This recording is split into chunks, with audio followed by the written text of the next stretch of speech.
السلام علیکم ورحمۃ اللہ وبرکاتہ۔ آج آپ لوگوں کے لیے سندھی زبان کے بارے میں کچھ معلومات، انفارمیشن آپ لوگوں سے شیئر کروں گی۔ میں نگہت پروین میرا نام ہے اور تخلص میرا فاطمہ سحر ہے۔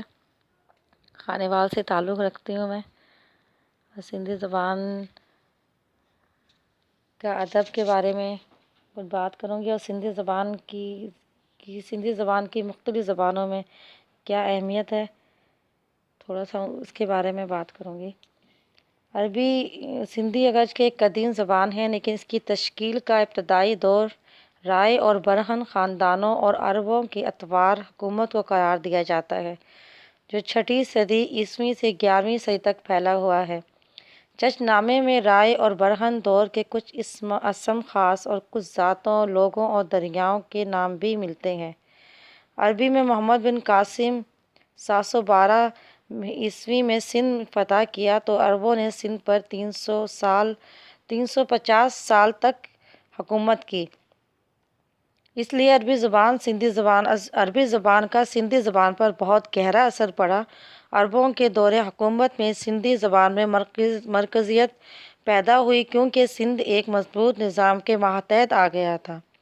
سندھ کے لوگوں نے دین اسلام قائم کیا، سندھ کی تجارت نے ترقی کی، چنانچہ مختلف شہر ایک دوسرے کے قریب آ گئے۔ عربوں اور سندھیوں میں معاشرتی تعلقات پیدا ہوئے تو بہت سے عربوں نے سندھ کو اپنا وطن بنا لیا۔ سندھ کے لوگوں کے ساتھ رشتے قائم ہوئے، جس کے باعث سندھ کے باشندے عربی الفاظ اپنی روزمرہ زبان میں بھی استعمال کرنے لگے، اور الفاظ سندھ کے تمدن میں شامل ہو گئے، اور سندھی زبان اور سندھ میں عربی کے اثرات بھی ملتے ہیں۔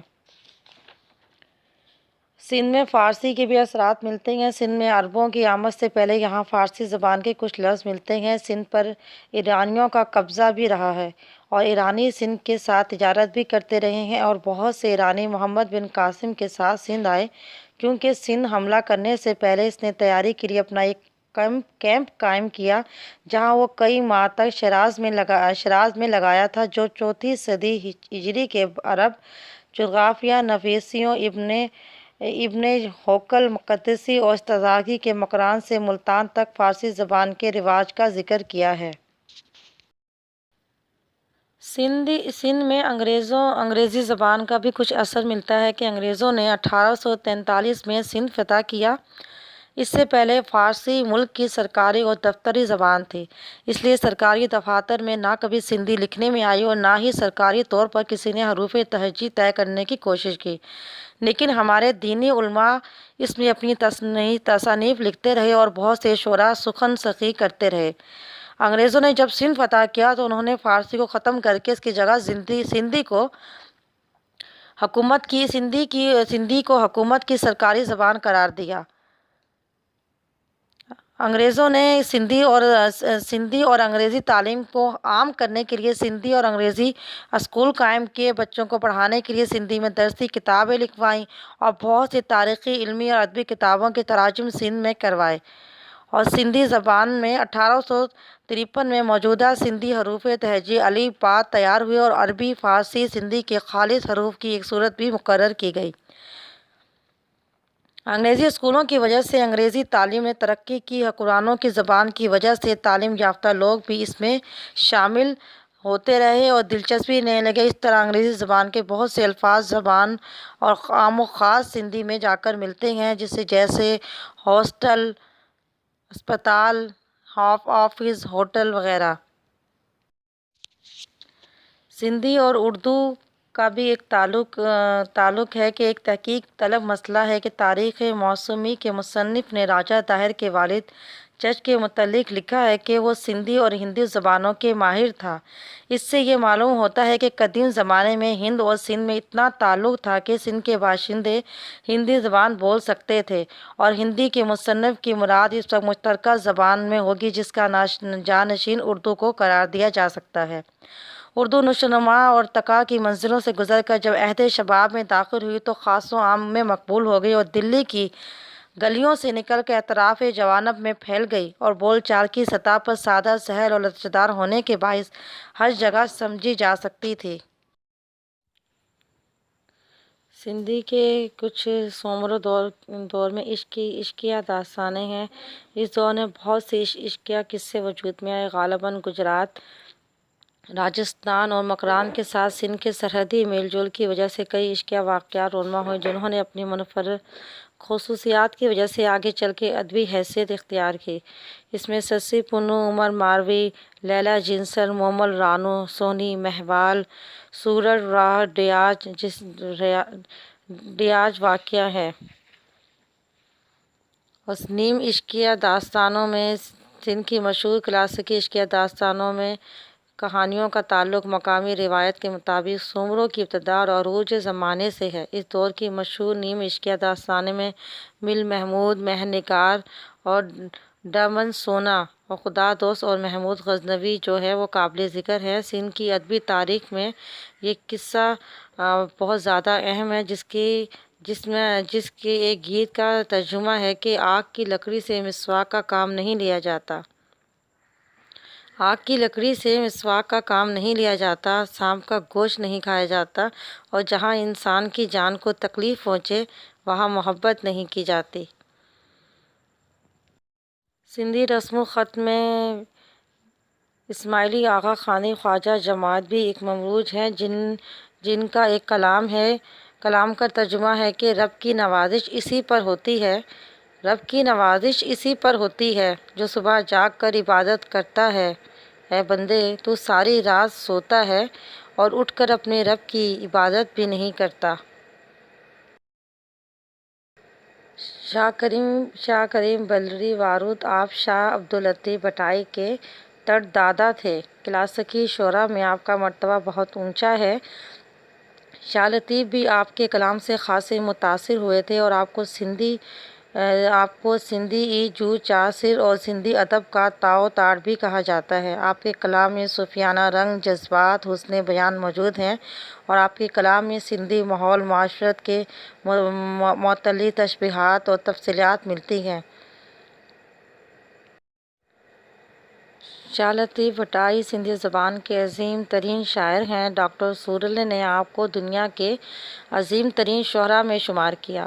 آپ انسانی زندگی کے بڑے شاعر تھے۔ آپ ایک صوفی تھے۔ آپ کی شاعری صوفیانہ رنگ میں ہے اور ایک جگہ کہتے ہیں کہ لوگ انہیں بیت نہ سمجھو، یہ آیتیں ہیں، یہ انسانی کلیوں کو لے کر دوست کی طرف پہنچا دیتی ہیں۔ فصاحت، بلاغت، جدت اور صلاحت آپ کے کلام کی خاص خوبیاں ہیں۔ موسیقیت آپ کے کلام کی خوبی ہے اور آپ کے کلام میں سندھ عوام کی روزمرہ معاشی اور معاشرتی زندگی کا تاریخ اور جغرافیہ کا عکس نظر آتا ہے۔ شاہ کے کلام کے مجموعوں کو شاج و رسالوں کہا جاتا ہے۔ یہ رسالہ موسیقی کے سروں کے لحاظ سے مرتب ہے اور اکثر سروں کے انواع سندھ کی لوک کہانیوں سے نسبت رکھتے ہیں۔ آپ کے ایک کلام کا ترجمہ ہے: گھڑا ٹوٹا تو یہ آواز آئی، نہیں دونوں میں اب کوئی جدائی۔ گھڑا ٹوٹا تو یہ آواز آئی کہ نہیں دونوں میں اب کوئی جدائی۔ وصال یار کی راحت پہ قرباں، ثواب و زہد و رسم پارسائی۔ سونی کیا تھی اور کیا مہیوال، راز سرپرستہ ہی رہی یہ بات۔ فہم و ادراک کی رسائی کیا، عشق ہے ماورائے امکانات۔ یاد و عبد و ازل رہا اس کو، زندگی بھر وفا پرست رہی۔ پیارے مہیوال کی محبت میں سونی سرخوش الست رہی۔ کھینچ رہی ہے پربت کی کوئی مجھ کو نہ روکے، کھینچ رہی ہے پربت پیا کی کوئی مجھ کو نہ روکے۔ اپنے ہی من کو سمجھائے اپنے آپ کو ٹوکے۔ چڑھی ہے یہ چنچل ندیاں یہ آدھی رات، پریت ہے اس پار میں پکڑوں کسے کس کا ہاتھ۔ یہ لہروں کے ہیں جھونکے کوئی مجھ کو نہ روکے۔ پربت کی اگنی سلکی ہے دل پسیا اس پار، میرے من آگ بسی ہے لے چل مجھ کو مجھدار۔ امیر تالپور کے عہد میں ایک صوفی شاعر ہیں جن کا نام سچا سرمست ہے۔ آپ کا نام عبدالوہاب تھا، لیکن آپ نے سندھی اور سرائکی کلام میں اپنا تخلص سچو اور سچل یعنی صداقت والا رکھا۔ آپ کا مزار رانی پور اور ضلع خیرپور اسٹیشنوں کے درمیان قصبے میں واقع ہے اور آپ کی ساری زندگی جذب و حلال میں گزری جذب اور حال میں گزری، اس وجہ سے آپ کو سرمست کے لقب سے مشہور ہوئے۔ سچا صوفی درویش اور شاعر تھے آپ، وحدت الوجود کے مخلص تھے۔ آپ کے کلام میں نفی، اثبات اور فنا اور بقا کا ذکر ہے، اور آپ کے کلام کی چند مثالیں ہیں کہ وہ سرتابہ اقراض ہے، کہیں سچل تو کہیں سچل کی ذات ہے۔ حباب کو موج نے ایک دریا بنا دیا ہے، اس میں کوئی شک کی گنجائش نہیں کہ وہ اپنے رنگ کو دیکھنے کے لیے خود لاکھوں بھیس بدل رہا ہے۔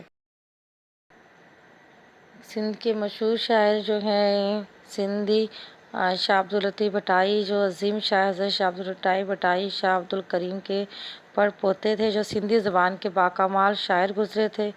آپ کے والد کا نام شاہ حبیب تھا۔ بچپن ہی سے رجحان طبع، سماع و فقیری کی طرف تھا۔ تعلیم حاصل کرنے کے لیے مکتب میں بھیجے گئے، لیکن آپ نے الف سے آگے پڑھنے سے انکار کر دیا اور اس لیے مکتب میں بیٹھ کر تعلیم حاصل نہیں کی۔ جو کچھ حاصل کیا الہامی اور روحانی ذریعوں سے حاصل کیا۔ آپ کے کلام سے معلوم ہوتا ہے کہ آپ کو دینی علوم پر عبور حاصل تھا اور عربی فارسی سے کما حقہ واقفیت تھی، جو بزرگوں، فقیروں اور عالموں کی صحبت سے فیضیاب ہوئے۔ سندھی شعراء میں شاہ عبدالعنایت رضوی، سلطان الاولیاء خواجہ محمد زبان سر سمج کے دادا اور دوسرے کئی شعراء سے ملتے ہیں۔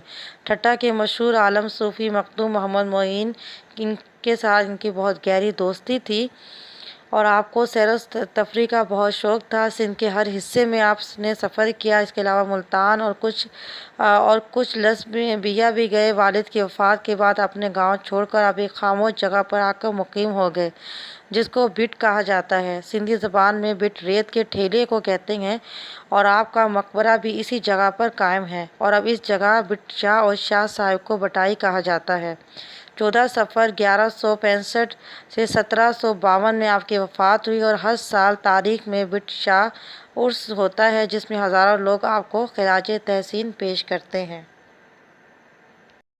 آپ کا ایک کلام ہے گلیان راگ، جسے کہا جاتا ہے بس وہی اللہ ہے قائم دائم، بس وہی اللہ ہے قائم قدیم، مالک و ملک اول و اعلیٰ علیم، والی رازق احد رب رحیم، اس کو سچا جان کر حمد حکیم، صالح مطلق ہے وہ قادر کریم، اس کی صنعت ہے عالم مستقیم، صنعت عالم ہوئی جب استوار، دے دیا احمد کو کلی اختیار، جب انا ملوک حق نے کہہ دیا، ساتھ اس نے انت محبوبی کا دیا، کہہ دیے اے سید کے بہر مصطفیٰ، دونوں عالم کو مزین کر دیا، لاکھ دروازوں کا قصر پر سما، اور ہر جانب کروڑوں کھڑکیاں، جس طرف بھی دیکھتا ہوں سر بسر، اس طرف آتا ہے وہ مالک نظر۔